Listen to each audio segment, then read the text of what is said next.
Chapter 12, Section 3 is about inscribed angles. So here, angle X is an inscribed angle of the arc ABC. So this larger arc here, this major arc, angle X is an inscribed angle. So AC, arc AC, is what we called the arc. So this intersected arc.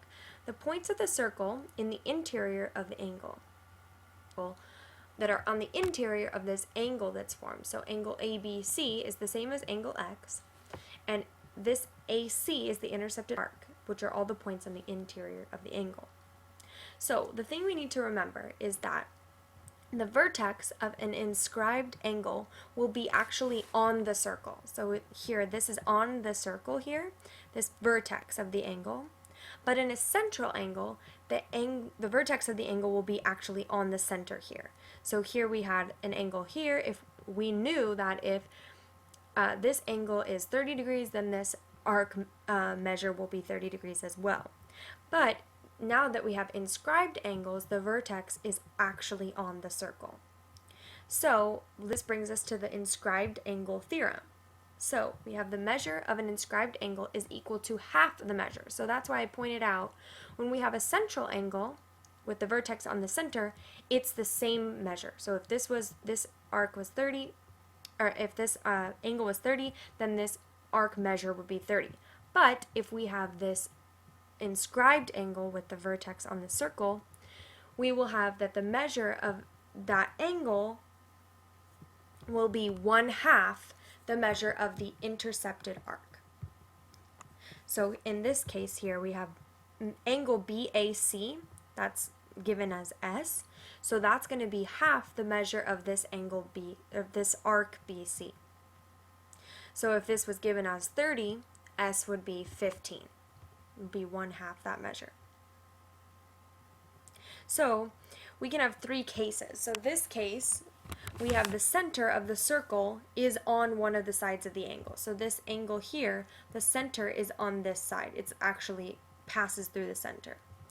We can also have this case where we have this inscribed angle where the center is in the interior of this angle. Or the circle, or the center of the circle can be in the exterior of the angle. So the angle is here and it's on the exterior, the center is. But in any case, these are inscribed angles, which means their vertex is on the outside of the circle. It's actually on the circle. And so they're inscribed angles, so their measure will be half of the intercepted arc. So let's practice a few of these examples. So we need to find the value of each variable. So here we have this arc is 90. So if we extend these lines, this line here where we did with the pink, then we see that X is in inscribed angle. So this intercepted arc has a measure of 90. So we know that X will be 1/2 of 90, which is 45. So X is 45. Then it tells us also that this angle or this arc in purple is 170 degrees. So if we extend these lines out, we'll see that Z is the inscribed angle and has an intercepted arc of 170 degrees. So we have Z is equal to 1/2 170, which is 85. So the measure of angle Z is 85. Now this is a triangle, so you could just add them up and subtract from 180, but you don't have to. You can also use that you know that all of these arcs will add up to 360. So you can subtract 170 and 90 and get that the rest, this arc here, is 100, which means that angle Y will be half of this intercepted arc, 100, and it's 50. You'd get the same answer if you add up 45 and 85 and subtract from 180 because these are all in a triangle. But we just wanted to practice what we just learned. Okay, in this case, we want to find actually the measure of this arc, and we know so we would need to find out what the measure of this angle Y is. So we can extend these, and if we find out using that we know all the angles of a triangle add up to 180, we get that Y is 90. So usually we would take half of the, so over here we would take half of this arc and get the measure of the angle. But if we want the measure of the arc, that would be right here. We'd plug it in here. We want this measure, so we'd have 1/2 x equals the measure of the angle. So that we know the measure of the angle. So we have 90 equals 1/2 x. So we're just basically multiplying by 2. So we just multiply this angle by 2 to get the arc measure, which is 180. Now that was a little bit confusing, but if we're starting with the arc measure and we want the angle measure, we just divide by 2. But if we already have this angle measure, so let's say we knew this was 50 degrees, then we could double it, multiply by 2, to get the arc measure. So here we have some corollaries to this theorem. We know that inscribed angles that intercept the same arc are congruent. So, or they could be or congruent arcs, so that means that if you had 2 circles and 2 arcs were marked congruent, and the inscribed angles intercepted those same congruent arcs, then those angles would be congruent. So in this case here, we have that angle 1 and angle 2 are both inscribed in the arc ABD. We can also call it ACD, because really we just need this starting and ending point as long as we have one of these two in the middle. So since their vertices are within this arc, they're inscribed in this arc. So that means that both angles intercept AD. So they're congruent because of this corollary.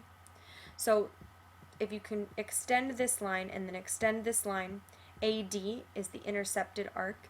The same thing with this angle. If you extend that line and extend this line, AD is the intercepted arc. So if that's true, if they intercept the same arc, these two angles, then they're congruent. So we know that angle 1 is congruent to angle 2. Or we can say in this case, angle B is congruent to angle C. Another corollary is that an angle is inscribed in a semicircle if and only if it's a right angle.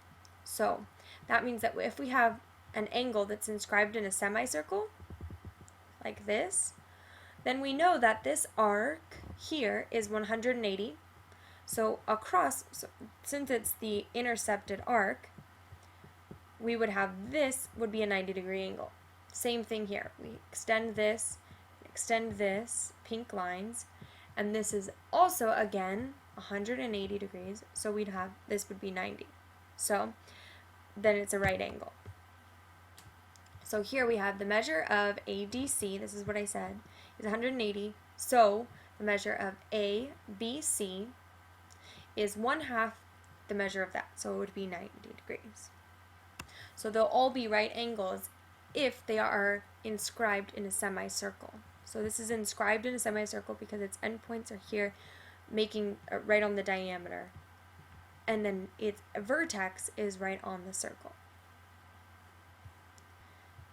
So also we know that if this is a right angle, then it would be intercepting, meaning we would know for sure that this is a semicircle.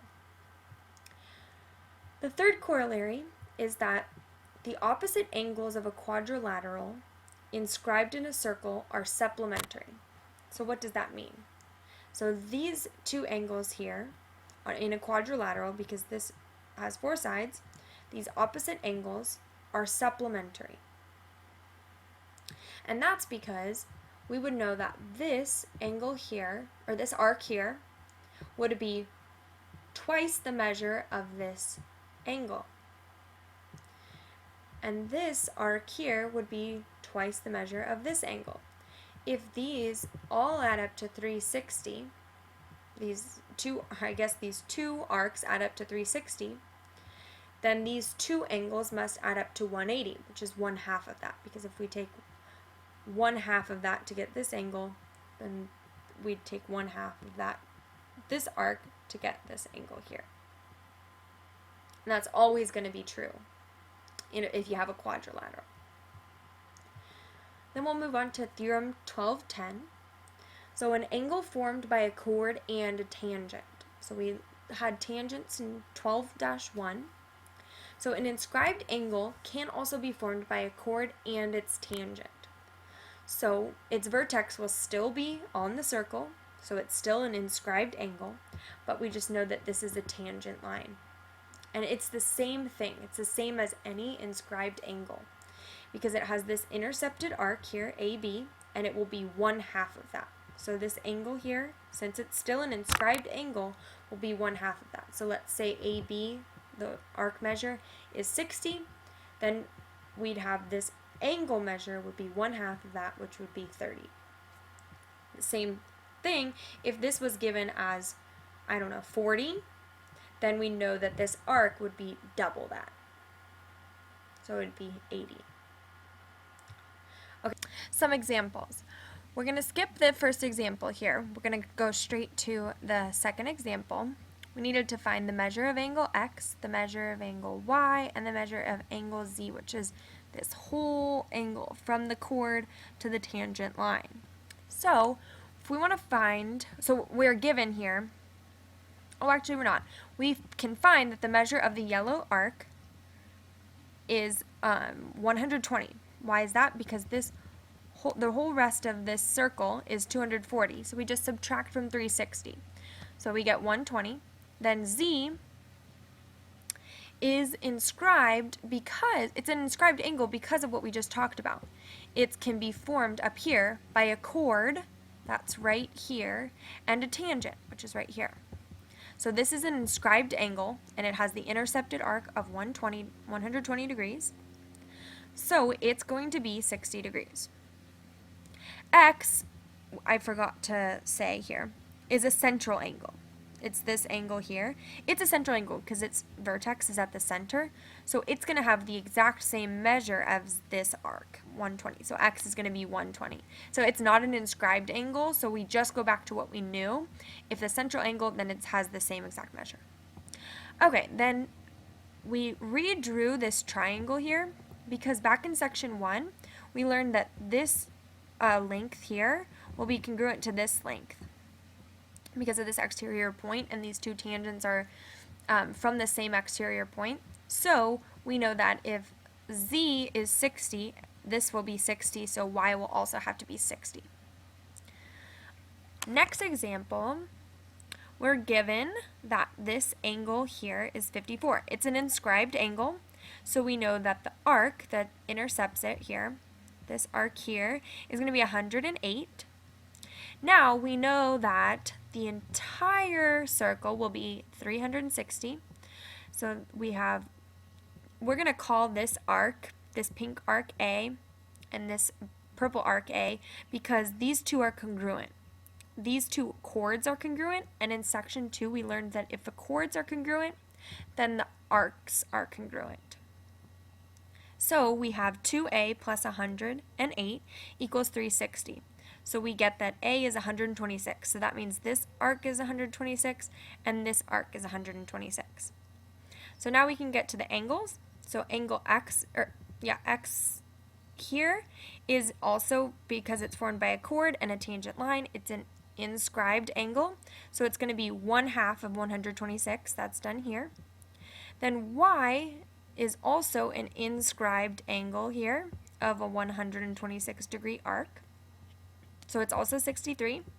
And then Z is an inscribed angle here, and it has the intercepted arc of 108. So it's 1/2 of 108, so it's 54. Our last example involves that the opposite angles are supplementary of this quadrilateral. So we know that the measure of angle C plus the measure of angle A is going to equal 180. We know that the measure of angle A is 90 because 120 plus 60 is 180. This is an inscribed angle, so it's 1/2 of that, so it's 90. So then we know that the measure of angle C is 90. We also know that angle B and angle D are going to add up to 180. We know that the measure of angle B is 80 because we have this inscribed angle of an intercepted arc of 160, so it's 80. Here, and then we just subtract and we get the measure of angle D is 100. You could have found each of the angles the same way I did for B and A, But you could also use this shortcut knowing that opposite angles are supplementary.